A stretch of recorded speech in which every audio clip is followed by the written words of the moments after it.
welcome back. Let's begin the second module of chapter 2 in history, that is kings, farmers and towns. In this chapter, we are going to cover following topics. So let's begin.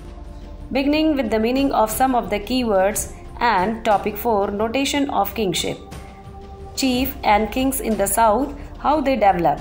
Thereafter topic 5, changing countryside with the popular perceptions of king and their strategy of increasing production. Difference in the social rituals also we will observe. At the end we will cover topic 6 with title Town and Trade. There we will see the popular town cities with different name and new cities and urban population status. Trading in the continent and beyond, that also we will observe. First keyword is Dhamma Mahamta, which means a special officer appointed by Ashoka to spread the message of Dhamma. Second keyword is Gahapati, which means the owner, master or the head of households.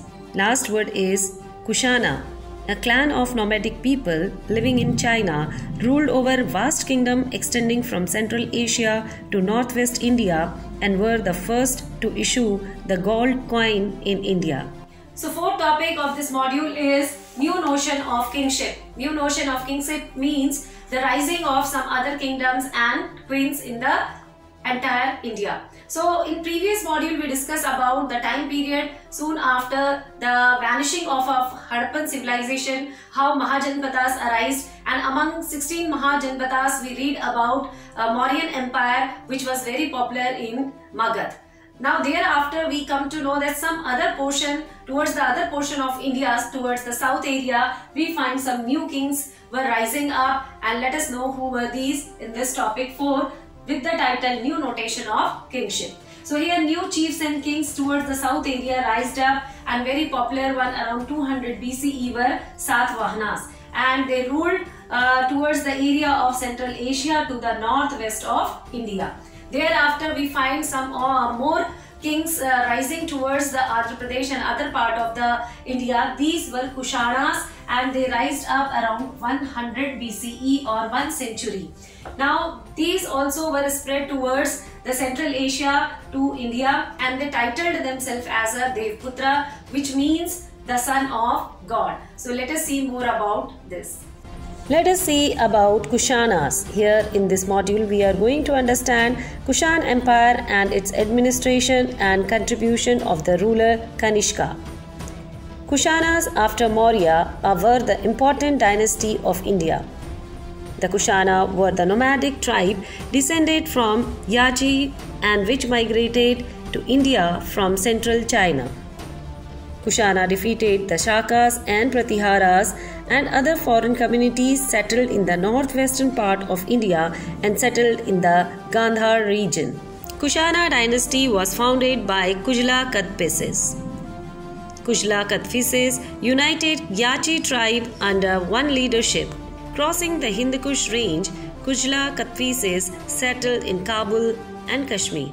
The noteworthy king of this dynasty was Vema Kadphises and Kanishka. The Kushana have greatly influenced Indian history and its culture. The gold coins were the medium of exchange were bought out during the region of Varma Kadphises. The Gandhara form sculpture flourished during the time of Kushana's dynasty. Kanishka's rule began in 78 AD and gave way to a new era called Shaka era. Kushana dynasty prospered greatly during Kanishka's region.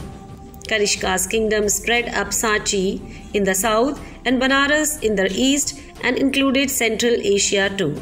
The capital of this vast empire was Purushpura, present-day Peshawar, and Mathura was significant towns. In Kanishka's region, Kushana mainly minted gold and copper coins. Art and architecture were encouraged during the king of Kanishka's region. The spread of Buddhism was given special impetus by the Kushan dynasty. Kushanas took the Mahayana sect under the patronage. Buddhism received the patronage of the king Kanishka and prospered. To spread Buddhism, Kanishka sent mission to Central Asia and China. Under the leadership of Kanishka, the 4th Buddhist conference was held at Kashmir. The Kushans were the nomadic tribe descent from Yachi which migrated to India from Central Asia. The Kushan dynasty was founded by Kujla Kadaspi. Kushan defeated Shakas and Parthians and the other foreign communities settled in the northwest part of India and settled in Gandhar region. Crossing the Hindu Kush range, Kujla Kadaspi settled in Kabul and Kashmir.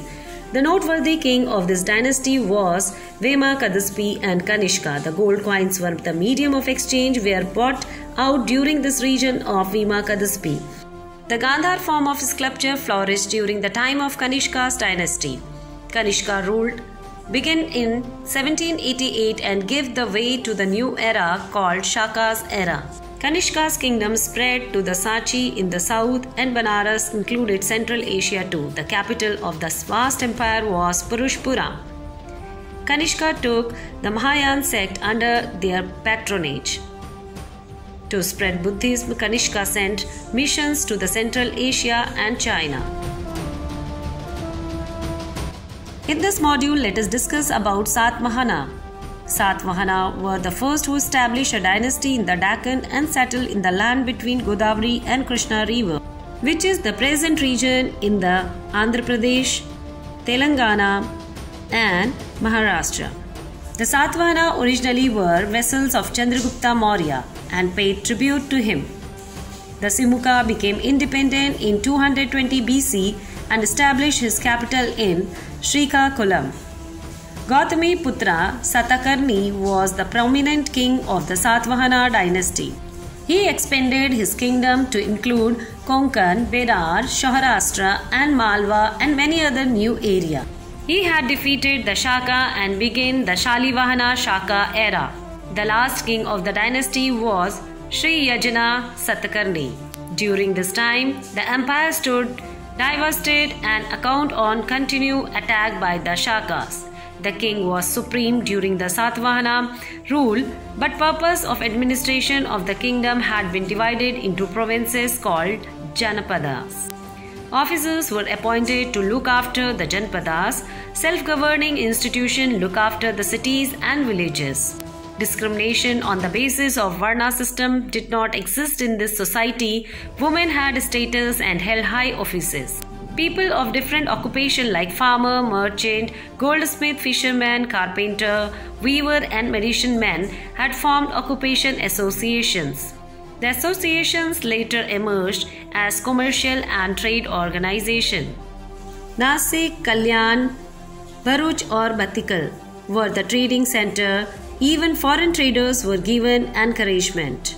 The Satavahana followed the Vedic traditions, but they believed the harmony and encouraged other religions like Buddhism and Jainism. The Satavahana promoted art, literature and education. The Satavahana promoted art, literature and education. Literature was created by Prakrit language, which was the language of both scholar and common men. Gatha Saptasati was written by Hala in this period, which is the collection of poetry. This period also saw the creation of painting at Ajanta and Amravati.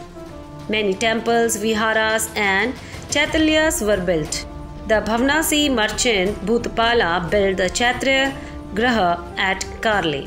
Let's discuss a short summary. First to establish the dynasty in the Deccan was Satavahana, which settled between two rivers Godavari and Krishna. Satavahana originally were the vassals of Chandragupta Maurya. Simuka became independent in 2020 BC and established the capital as Srikakulam. Gautami Satakarni was the prominent king of the Satavahana dynasty. He had defeated the Shakas and began Shaka era. The last king of this dynasty was Sri Yajna Satakarni. The king was supreme during the Satavahana, but the purpose of administration and the kingdom had been divided into the provinces called Janpada. Discrimination on the basis of Varna system did not exist in the society and women had status and held high offices. People of different occupation like merchant, goldsmith, etc. they formed occupation associations. A different trading center developed and also the Vedic traditional were being followed by this culture. Literature was created into the Prakrit language. To present themselves as superior needed to be worshipped. First claimed by Kushanas in the 1st century, claiming to be Devputra means son of God. During 4th century, Prasasti composed to praise king in Gupta's period. Prayag Prasasti written by Harsasena for Samudragupta in Sanskrit. After seeing the establishment of several kings and kingdoms, let us see what were the changes which were taking place under their ruling. So these changes we find in the topic 5, and that is changing countryside. Under these 3 subtopics are popular participation of the king, through which we will come to know that what were their roles while ruling. Thereafter, the strategies for increasing the production which took place under different kingdoms, that we will see. Thereafter, differences in the ritual in the society and how society was divided. Now let us see what were the popular participation of the kings and queens who ruled towards different part of India in those days. So that we come to know from the very popular books which were known as Jatakas and Panchatantra. From Jatakas and Panchatantra we came to know several tales which is being orally narrated by different people, so that kings and queens achievement can be discussed and can be known to the people of those area. So in this way, from those tales we come to know about the different achievements and different work done by the kings and queens. Now, strategies for increasing the production. As we know, most of the kings were very strong enough and they have wonderful strategy for establishing their administration. So they are towards the increase in the productivity and production, they followed wonderful step. That we can see that sometime during for the cultivation of the crops and for other purpose, they have initiated wonderfully the irrigation with the help of well.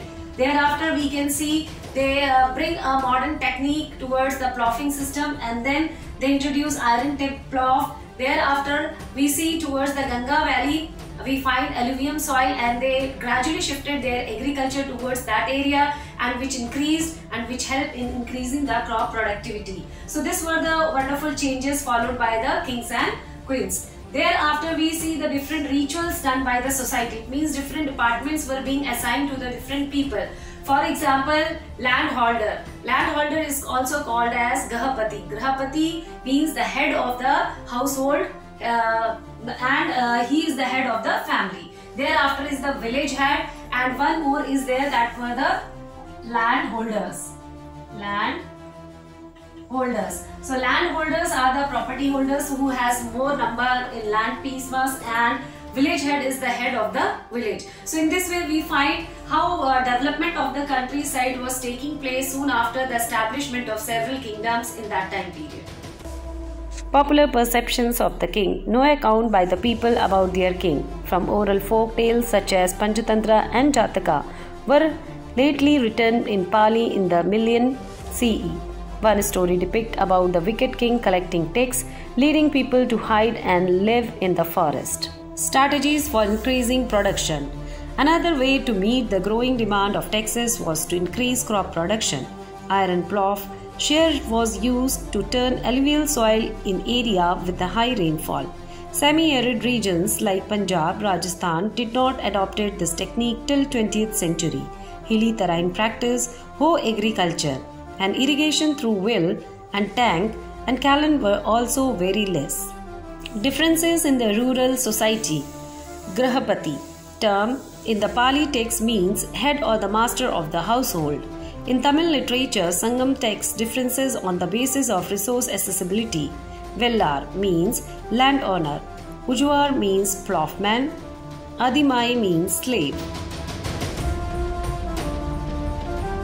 After seeing the changing towards the countryside, let us see in topic 6, town and trade. How does it flourish? So as we know, many kings, they introduce coins for mode of exchange. They begin trading with the neighboring country. For that we find trading not only limited in the continent, it was beyond of that continent. By crossing the Arabian Sea and other part of the corner, they initiated the trade with the Persian countries and Arabian countries.